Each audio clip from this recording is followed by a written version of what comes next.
what of the United States? No real reaction from President Biden. Would you hope for a change of personnel at the top in the forthcoming US elections? Who would you want to win that, Mr. Khan? Well, look, I'm a firm believer that countries only change from within. You can't change countries from outside. But what should happen is, and I repeat, the professed values of the Western countries, democracy and constitutional and human rights, at least they should speak about this, and they should speak about those violations. Custodial torture, I mean, it's banned everywhere in the Western world. And yet it's happening in Pakistan. But they've deserted you, Mr. Khan. These leaders have deserted you.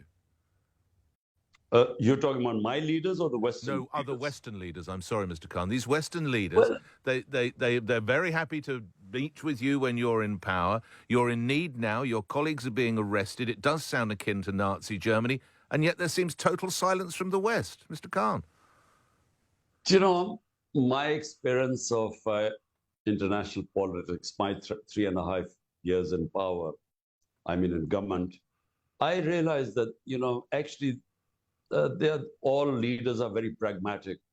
In the end, no matter what principles they profess and whatever democratic values they stand for, in the end, they decide what is good for their country or not. For instance, when Kashmir, in Indian Kashmir, when they took away the statehood of the people of Kashmir, violating the United Nations Security Council resolution, and they took away the statehood, and this clampdown, exactly a crackdown, even much worse than this, took place, where they just completely, there was a curfew.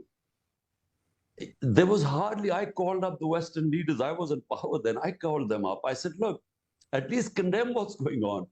But they didn't, because, India is an ally and an ally against China. So there was absolutely no response. So I'm quite, I had no expectations really, because I think that they have a good relationship with this current government and the military, because this is basically, it's a military-backed government now, because the moment the military withdraws its support, this government will collapse.